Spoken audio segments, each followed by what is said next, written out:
Salut à tous sur la voie de l'apprentissage. Aujourd'hui, nous allons parler d'un animal. Non, d'une plante. Non, d'un champignon.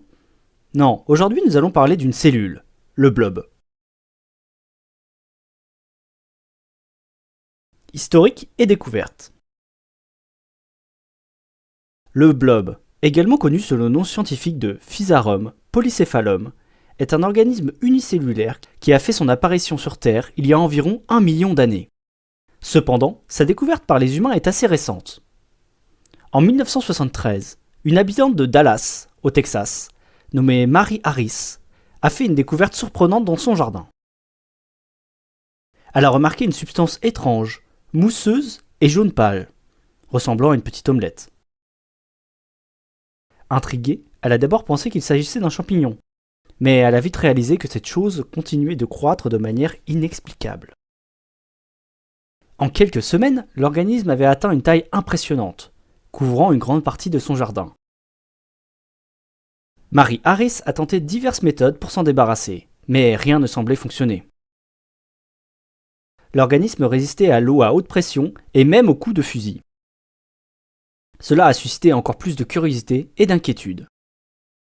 Finalement, aussi mystérieusement qu'il est apparu, le blob a disparu du jour au lendemain, laissant les scientifiques perplexes. Cet événement a marqué le début de l'intérêt scientifique pour le blob. Les chercheurs ont commencé à étudier cet organisme unique, qui ne correspondait à aucune des catégories traditionnelles du vivant, ni animal, ni plante, ni champignon. Le nom blob a été inspiré d'un film d'horreur des années 50, The Blob, dans lequel un organisme extraterrestre dévorait tout sur son passage. Ce surnom est resté, et aujourd'hui, le blob est devenu une véritable star de la recherche scientifique. Caractéristiques physiques et définitions. Le blob est un organisme unicellulaire, ce qui signifie qu'il est composé d'une seule cellule géante. Cependant, cette cellule contient de nombreux noyaux, ce qui lui permet de réaliser des fonctions complexes malgré l'absence de structures spécialisées comme un cerveau ou un système nerveux. Le blob appartient au règne des Amoebozoaires, un groupe d'organismes unicellulaires qui inclut également les amibes. Physiquement, le blob peut prendre diverses formes et couleurs. Il peut être jaune, rose, blanc ou même gris, et sa texture est souvent comparée à celle de la gelée. Sa taille peut varier considérablement, allant de quelques centimètres à plusieurs mètres carrés. Cette flexibilité lui permet de s'adapter à différents environnements et de se déplacer de manière efficace. Le blob se déplace grâce à un réseau de veines qui traverse son corps. Ces veines permettent la circulation des nutriments et des informations à travers l'organisme. Le blob peut se contracter et se dilater, ce qui lui permet de se déplacer à des vitesses impressionnantes pour un organisme unicellulaire. Il peut atteindre jusqu'à 4 cm par heure, une performance remarquable compte tenu de sa simplicité apparente. Habitat et reproduction. Le blob se trouve principalement dans des environnements frais et humides, tels que les forêts, les sous-bois ou les zones riches en matière organique en décomposition. Il apprécie particulièrement le bois mort, où il peut trouver une abondance de bactéries et de champignons dont il se nourrit. Le blob absorbe sa nourriture en l'entourant et en sécrétant des enzymes digestives, un processus similaire à celui des amibes. La reproduction du blob est aussi fascinante que son mode de vie.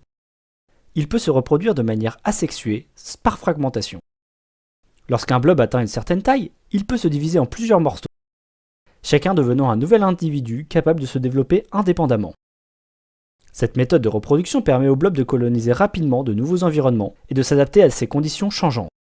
En plus de la fragmentation, le blob peut produire des spores lorsqu'il est exposé à des conditions défavorables, comme la sécheresse ou le manque de nourriture. Ces spores sont résistantes et peuvent survivre pendant de longues périodes jusqu'à ce que les conditions redeviennent favorables. Lorsque cela se produit, les spores germent et donnent naissance à de nouveaux blobs, assurant ainsi la survie de l'espèce. Capacité incroyable et apprentissage. Malgré son absence de cerveau et de système nerveux, le blob possède des capacités cognitives étonnantes. Il est capable d'apprendre, de mémoriser et même de transmettre ses connaissances à d'autres blobs. Ces capacités font du blob un sujet de recherche passionnant pour les scientifiques qui cherchent à comprendre les mécanismes de l'intelligence primitive. L'une des capacités les plus impressionnantes du blob est sa capacité à trouver le chemin le plus court dans un labyrinthe.